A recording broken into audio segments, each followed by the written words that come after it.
Now going to Adam Kokesh, radio talk show host, TV host, investigative reporter, United States Marine Corps veteran of the Iraq War, where he was a corporal, and he joins us now. He's organizing a march for veterans supporting Ron Paul. The headline is "Ron Paul is the choice of the troops.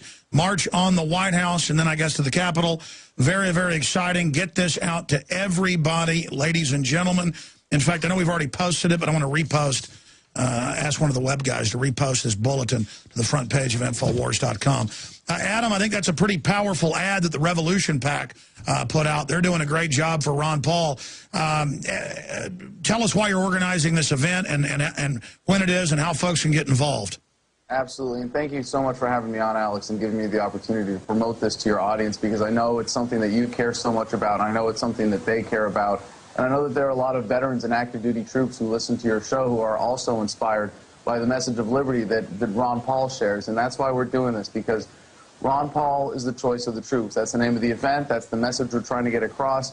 Because if this were true about any other candidate, this inconvenient little fact that he's got more campaign contributions from active duty troops than all others put together, as far as the media is concerned, the race would be over, and whoever they could say that about would have the nomination clinched. But if it's Ron Paul, and they don't understand why, they're going to sweep that fact under the rug instead. And it's not despite his foreign policy. It's not, well, the Constitution, but, you know, at least Ron Paul's a veteran. No, it's because of the foreign policy that the troops overwhelmingly support Ron Paul. It's because of a constitutional, non-interventionist foreign policy. But it's really for the same reasons that any other American votes a particular way or really does anything. We're not such a distinct subculture that we're not also creatures of pragmatism. And when you're the ones with your lives on the line, when you're the ones who have to face the combat and have to face that reality and want a commander-in-chief who's going to be decisive, who's going to put America's security interests first,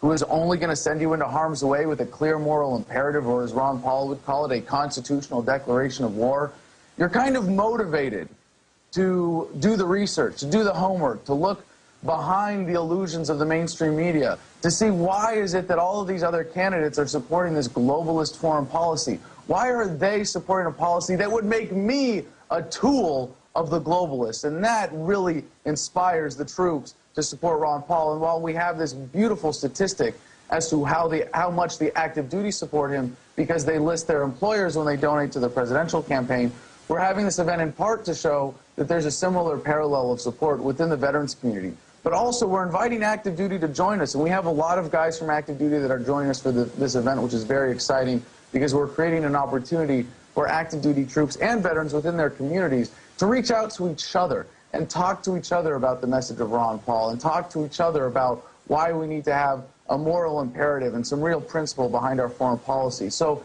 at noon next Monday on President's Day, we are going to be rallying at the Sylvan Theater at the base of the Washington Monument. We're going to have a series of speakers based on who has done the best job promoting this event through our YouTube video contest. So the message of this event, beyond Ron Paul is the choice of the troops, is really going to be defined by the participants. We're very excited to see that we've had over 20 video entries already, and people are really jumping on board with this to support it, because it's an event that people were waiting to happen. So at 2 o'clock, 1400 hours, we're going to be forming up in a full military formation on 15th Street, facing towards Constitution Avenue and stepping off towards the White House. Everyone in formation will be required to present proof of service, but we also invite family members and of service members to march behind us, and for supporters to line the route and to be with us at 1600 Pennsylvania Avenue when we form up again in front of the White House to do an about-face and turn our backs on the president in a repudiation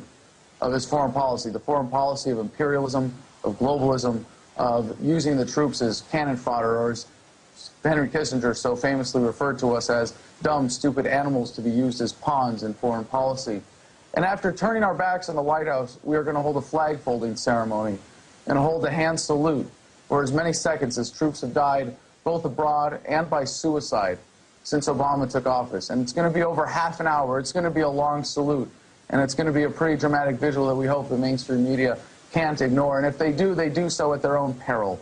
because to ignore the troops is to ignore a voice that the American people hold so dear. And as all military regulations regarding free speech have been designed to keep the troops quiet, to keep voices of dissent silent, to keep the troops serving only as pretty backdrops for presidential speeches, or when Ben Bernanke wants to go down to Fort Hood and use the troops as political pawns, as backdrops for his economic schemes. Well, we're saying no more, not anymore. The voice of the troops will be heard, the voice of the veterans will be heard, and it will be made clear to the American people that Ron Paul is the choice of the troops on Monday, February 20th, President's Day. We really encourage people to get involved, and like I said, I'm so grateful for the opportunity. Are you kidding? We're grateful for the work you're doing and all the veterans and currently serving active duty. They're going to be out there.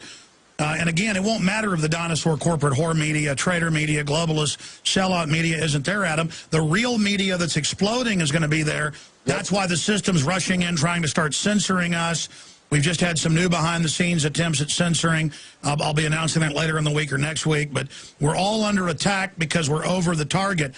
And as that ad I played earlier said, we need to defend the Constitution here, all of us, veterans, Americans, anybody who loves liberty. But your idea is genius to force out the fact that 70+% of the troops support Ron Paul, and that there's a hoax covering that up. Because if that fact gets out there to the general public, they'll even see the media cover up to a greater extent. And I want to get your take after the break, too. Do you agree that clearly he's the front runner? If you look at all the polls and stuff, they're just cheating Ron Paul. We'll be right back with Adam Kokesh. What we're going to do is, this is important. I've linked to it in the last few days, but I got Kurt Nemo doing a big article about this, too, with all the links to Adam Kokesh's website, to the Facebook where it's being promoted, and also to the video Adherence to the Oath that I think is the best Ron Paul ad out there, bar none, put out by Revolution PAC. You got to give Gary Franchi credit. I mean, he's another example of people that take action, don't infight, and cover real issues can do. Most other people just get tied up in knots by Cass Sunstein cognitive dissonance type stuff. Look at him now producing better TV ads than the Ron Paul campaign is. You know, really getting the truth out and having a big effect. And that's why MSNBC and other trader groups, other foreign groups, not really traders, they represent foreign banks, so I guess they're not traders, they're just occupiers, are freaking out about and demonizing him for. Adam, overall, what do you think about, obviously the point I'm making, that this is the Achilles heel here, this hoax that the troops don't support Ron Paul when it's the opposite? It's so important to put it in their face that Ron Paul is the choice of the troops and come out with the numbers that make it undeniable to show that. I mean, I would challenge any other candidates to have a veterans organization to show this kind of support for them, to host an event like this and turn out the numbers that we're going to turn out. But that's why it's so critical, Alex, exactly because of what you just stated, that this is the most inconvenient fact about Ron Paul to the establishment. Let's put that in their faces. Let's take the most difficult thing for them to accept and force them to acknowledge that this is what the troops are seeing and that this is what the troops want. Now, when I first had this idea, this vision, I want to thank Nathan Cox, a co-founder of Veterans for Ron Paul, for helping me out with this event. But when we put this idea together, we thought if we just had a platoon-sized element, if we just had 40 guys and gals in this march, it would create the right visual, it would work.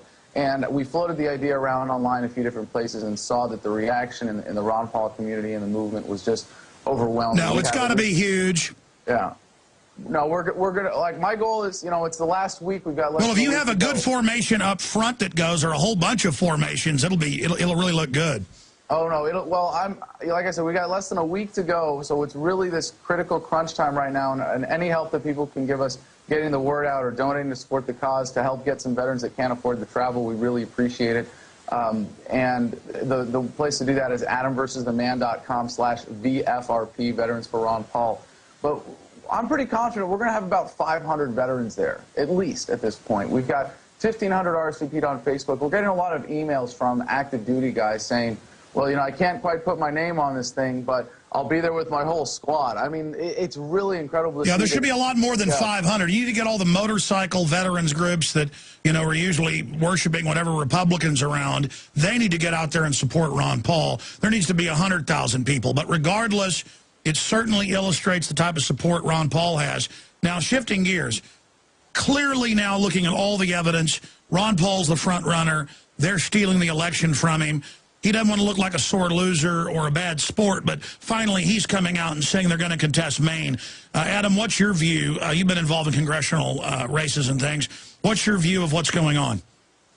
Well, it's, you know, I'm not surprised at all that this is happening and that they're cheating around the edges and doing what it takes. I don't think it's the kind of widespread fraud, because I saw this in, you know, I mean, and I don't mean to say that it's not having the full impact of what widespread fraud might be, but just that it's not so necessary when you have a system that so favors the establishment in the very process of determining who's going to be the nominee. And I saw this firsthand in Iowa, watching polls there, when, I mean, I actually made sure that one more vote was counted for Michelle Bachmann when she was under-tallied at that event. And that was the mistake. And it's just amazing to see how easy it is to get these mistakes. And I mean, I don't know if it's that Republican establishment, you know, party hack volunteers don't know how to count. I don't think that's always the case, but that it's such a muddled process. It's such an untransparent process. It's a process where really the whims of local party officials hold way more sway than they're supposed to, or that we would hope they would. And it's not just necessarily the fraud, but even the way that the system is set up to favor those in the establishment to be able to tilt the contest in their the system itself has become twisted and gamed and tilted. I want to do a few more minutes with you, then I'm going to your calls, folks, and getting to that world government news that Obama's calling for. But Adam, stay there. I want to get your take as a veteran and as a libertarian, your view on the upcoming Iran war, the upcoming peace invasion by the UN of Syria. I mean, when is this going to end? The NDAA, SOPA, everything we talked about is now coming true. It is just wild. I want to get your take on that straight ahead. We'll be right back, folks. Spread the word, Infowars.com. If you believe in this information and want to support its viral spread, go to the Infowars store at Infowars.com. We've got the new G.I. Joe Infowars t-shirts. We've got the incredible Pro Pure gravity-fed filters available at Infowars.com in the store. We've got a new DVD, Scientists Under Attack, the Don't Tread on Me flag. We've got all sorts of different bumper stickers to help spread the rebellion virally.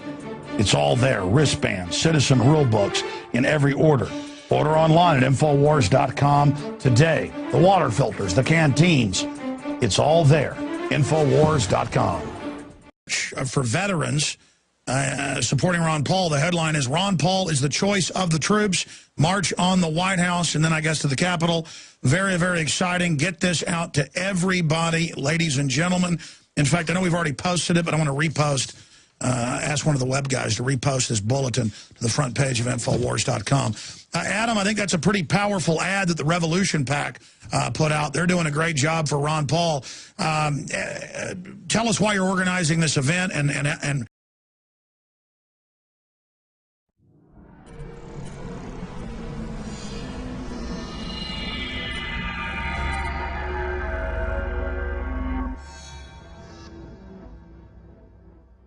going to Adam Kokesh, radio talk show host, TV host, investigative reporter, United States Marine Corps veteran of the Iraq War, where he was a corporal, and he joins us now. He's organizing a march.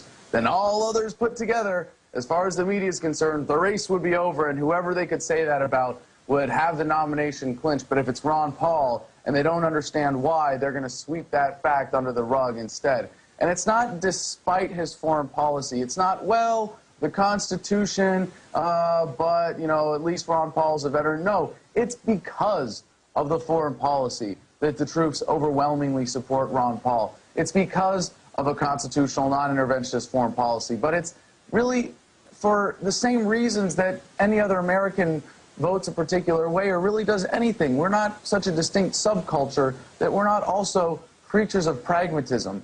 And when you're the ones with your lives on the line, when you're the ones who have to face the combat and have to face that reality and want a commander-in-chief who's going to be decisive, who's going to put America's security interests first, who is only going to send you into harm's way with a clear moral imperative, or as Ron Paul would call it, a constitutional declaration of war, when it is, and how folks can get involved.